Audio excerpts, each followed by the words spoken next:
गुरुदत्त की cinematic poetry हो या फिर ऋत्विक घटक का सोशल रिफ्लेक्शन, ए.आर. रहमान की धून हो या राजा मौली की महागाथा, हर कहानी भारतीय संस्कृति की आवाज बनकर दुनिया के करोड़ों लोगों के दिलों में उतरी है। आज वेव्स के इस मंच पर हमने भारतीय सिनेमा के अनेक दिग्गजों को डाक टिकट के माध्यम से याद किया है। साथियों, बीते वर्षों में मैं कभी गेमिंग वर्ल्ड के लोगों से मिला हूं, कभी म्यूजिक की दुनिया के लोगों से मिला, फिल्म मेकर से मिला, कभी स्क्रीन पर चमकने वाले चेहरों से मिला। इन चर्चाओं में अक्सर भारत की क्रिएटिविटी, क्रिएटिव कैपेबिलिटी और ग्लोबल कोलैबोरेशन की बातें उठती थी। मैंने जब भी आप सभी क्रिएटिव वर्ल्ड के लोगों से मिला, आप लोगों से आइडिया लेता था, तो मुझे स्वयं भी इस विषय की गहराई में जाने का मौका मिला। फिर मैंने एक प्रयोग भी किया। 6-7 साल पहले जब महात्मा गांधी जी की 150वीं जयंती का अवसर आया, तो 150 देशों के गायक गायिकाओं को गांधी जी का प्रिय गीत वैष्णव भजन तो तेने कहिए, ये गाने के लिए मैंने प्रेरित किया। नरसिंह मेहता जी द्वारा रचित ये गीत 500-600 साल पुराना है, लेकिन गांधी 150 के समय दुनिया भर के आर्टिस्ट ने इसे गाया और इसका एक बहुत बड़ा इम्पैक्ट हुआ। दुनिया एक साथ आई। यहां भी कई लोग बैठे जिन्होंने गांधी 150 के समय 2-2, 3-3 मिनट के अपने वीडियोज बनाए थे, गांधी जी के विचारों को आगे बढ़ाया था। भारत और दुनिया भर के क्रिएटिव वर्ल्ड की ताकत मिलकर क्या कमाल कर सकती है, इसकी एक झलक हम तब देख चुके हैं।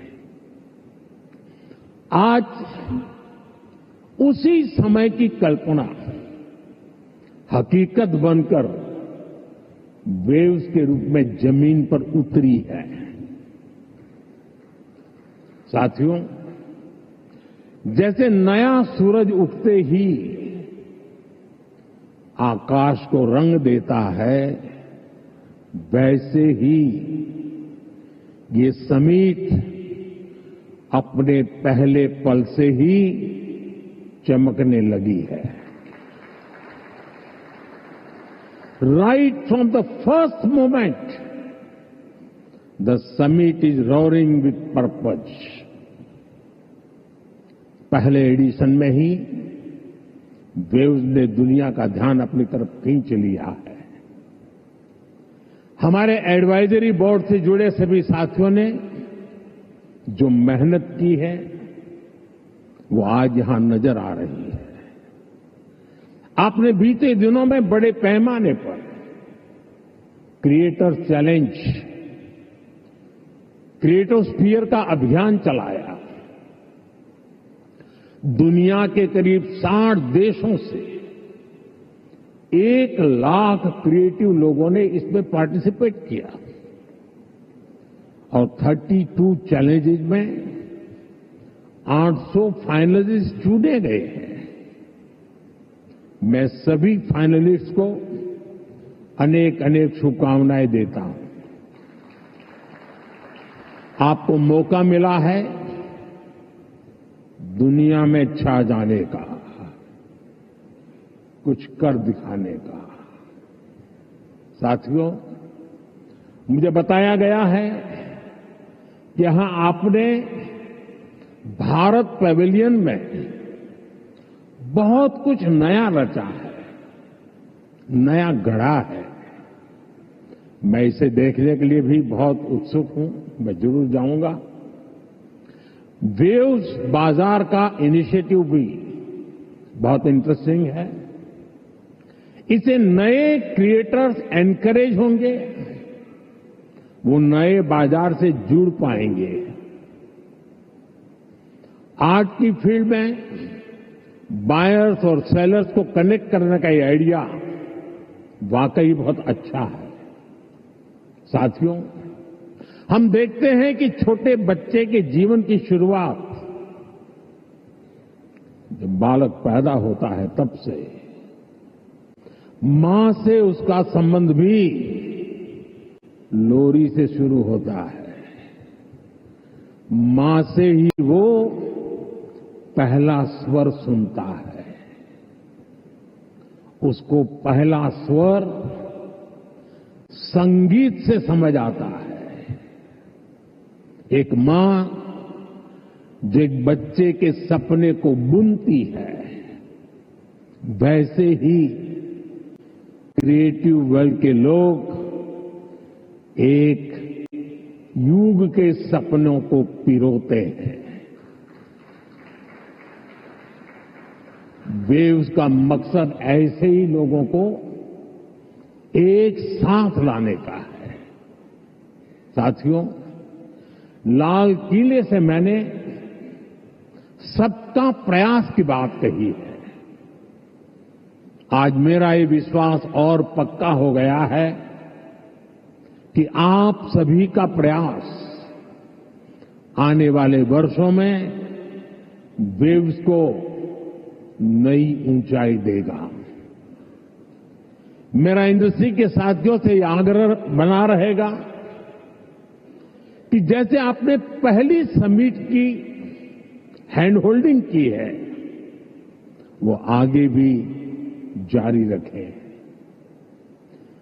अभी तो वेव्स में कई तरह की खूबसूरत लहरें आनी बाकी है। भविष्य में वेव्स अवार्ड भी लॉन्च होने वाले हैं। ये आर्ट और क्रिएटिविटी की दुनिया में सबसे प्रतिष्ठित अवार्ड्स होने वाले हैं। हमें जुटे रहना है। हमें जग के मन को जीतना है, जन जन को जीतना है। साथियों, आज भारत दुनिया की थर्ड लार्जेस्ट इकोनॉमी बनने की तरफ तेजी से आगे बढ़ रहा है। आज Bharat global fintech adoption rate में नंबर 1 है। दुनिया का सेकंड लार्जेस्ट मोबाइल मैन्युफैक्चरर है। दुनिया का तीसरे सबसे बड़ा स्टार्टअप इकोसिस्टम भारत में है। विकसित भारत की हमारी जर्नी तो अभी शुरू हुई है। भारत के पास इससे भी कहीं अधिक ऑफर करने के लिए है। भारत बिलियन प्लस आबादी के साथ साथ बिलियन प्लस स्टोरीज का भी देश है।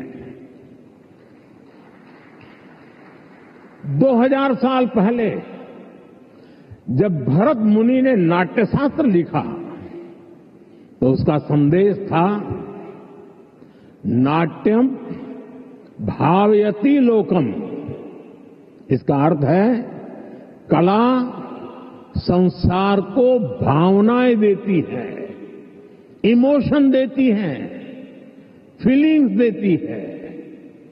सदियों पहले जब कालिदास ने अभिज्ञान शाकुंतलम लिखी, शाकुंतलम, तब भारत ने क्लासिकल ड्रामा को एक नई दिशा दी।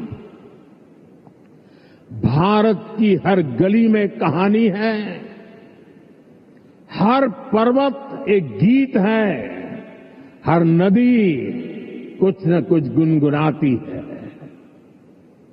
आप भारत के 6 लाख से ज्यादा गांवों में जाएंगे तो हर गांव का अपना एक फोक है, स्टोरी टेलिंग का अपना ये खास अंदाज है।